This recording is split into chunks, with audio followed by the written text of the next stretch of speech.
aí galera vascaína, tudo bem com vocês? JV para mais um pós-jogo aqui no canal. Se você não é inscrito, se inscreve, compartilha, ativa o sininho de notificações para vocês assim não perderem o vídeo no canal. Tamo junto, valeu. Vamos falar aí um pouquinho sobre o Vasco. Depois de 9 anos o Vasco volta a ganhar na Ilha do Retiro. Isso mesmo, depois de 9 anos. A última vitória foi em 2012, onde o Vasco ganhou por 2-0, para vocês terem noção, tá bom, rapaziada? Então deixa o like, se você não viu o pré-jogo sensacional com participação do irmão Hugo, dá uma força lá e vamos falar de Vasco.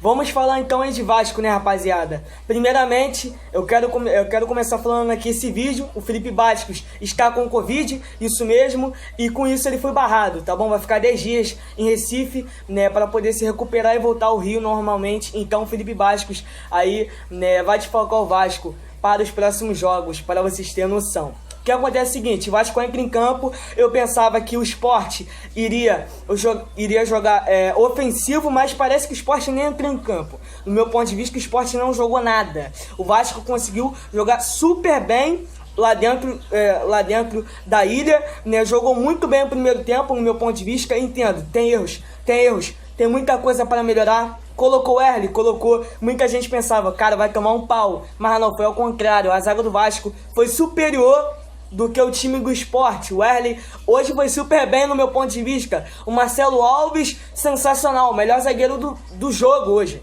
6 desarmes. Então assim, não é à toa que tirou 10 no Cartola. O Graça, 3 desarmes. Não é à toa que tirou 6. Então assim, cara, a zaga do Vasco hoje foi sensacional. O primeiro tempo foi muito bem. Aí saiu o gol do Vasco, né? Saiu o gol do Vascão aí, para vocês terem noção. É o seguinte, o gol do Vasco é assim. É um levantamento, para vocês terem noção aí, do Leonardo Gil, um passe rasteiro do Gil, e o Germancano, um toque, gol do Vasco, 1-0. Segundo tempo vem. Começa o segundo tempo, o Vasco de novo tendo mais equilíbrio, o Vasco tendo mais equilíbrio em campo, marcando mais, conseguindo analisar mais o jogo, não jogando afobado, porque o Vasco jogava muito afobado. Quem estava jogando afobado era o Sport, porque com isso acabava perdendo bastante posse de bola, e com isso o Vasco tinha mais desarme. Então assim, isso foi muito importante para o Vasco no segundo tempo, porque o Vasco desarmou bastante o Sport, e o Sport perdeu bastante aí os passes, que é mais importante, errou muito passe, né, e muita contra-ataque de velocidade. Segundo tempo vem a mesma coisa, contra-ataque do Vasco.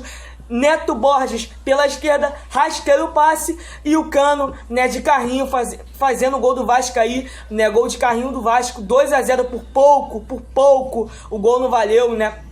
Por pouco o Vasco foi roubado, mas o gol valeu normalmente, 2-0 Vascão. Aí depois o Sport fez contra-ataque normal, como sempre, aqueles contra-ataque imbecil, que não dá em nada, e o Vasco saiu com a vitória. O que eu tenho a falar pra vocês é o seguinte, que eu analisei os laterais do Vasco super bem, Neto Borges muito bem na partida, Léo Matos muito bem na partida, estão de parabéns. Muita gente criticava, muita gente falava, o Vasco necessita de lateral, não dá, Pikachu, Henrique. Aí galera, Neto Borges e o Léo Matos estão dando conta das laterais do Vasco. Então pra mim, não precisa contratar lateral. Já temos aí substitutos, já temos titulares à disposição. Neto Borges pode ter todos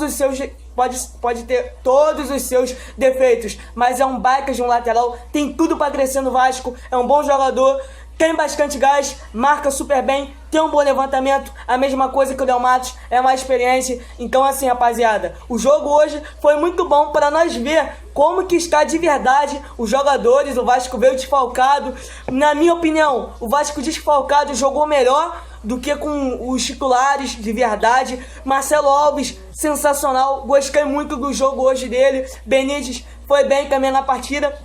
Então assim, o Vasco tá de parabéns, mas porém, tá bom, o Vasco saiu da zona do rebaixamento, deu um alívio, mas galera, o Vasco pode voltar ainda essa semana pra zona, porque o Vasco termina, vamos dizer, o brasileiro, hoje, com 22 pontos. Se eu não me engano é 15º, mas, se eu não me engano é 4 ou 3 times está atrás do Vasco com apenas 20 pontos, que são o Coritiba, o Botafogo e o Bragantino. Caso os 3 venham a ganhar, o Vasco volta para a zona do rebaixamento. Então, assim, temos que cercar o Botafogo. O Botafogo não tem que ganhar do Bragantino, tem que ter empate nesse jogo. E o Coritiba tem que perder pro Bahia, pro Vasco não cair, porque pro Vasco cair de rendimento, tá bom, rapaziada? Não é cair pra segunda divisão não, tá bom? Porque assim, rapaziada, se acontecer, se o Coritiba ganhar do Bahia, o Vasco vai pra 17º. Então, assim, fica difícil torcer aí pro Coritiba perder e pro Botafogo empatar com o Bragantino. E falando um pouquinho aqui de falando aqui um pouquinho de estatísticas, é o seguinte: chutes a gol. O Vasco teve 4, o Sport teve 3. Chutes no total. No total, o Vasco teve 13, o Sport 12. Passes de bola, eles 64, o Vasco 36. Passes, Sport 521, o Vasco 302. Vale ressaltar que eles deram mais passe errado do que o Vasco.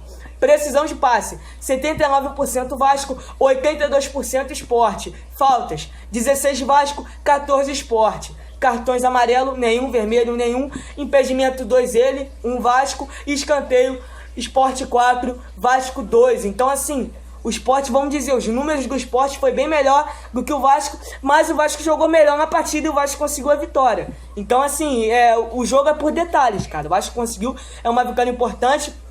Estamos aí num dia de política, um dia que vai ainda piorar mais ainda. Torcer para dar tudo certo nessa questão política, porque hoje podemos saber quem vai ser o presidente do Vasco, sendo um golpe, né? E torcer para dar tudo certo. E aí, isso aí agora o foco, agora é a política. E torcer aí pro Levin, ser o presidente do Vasco. Um abraço.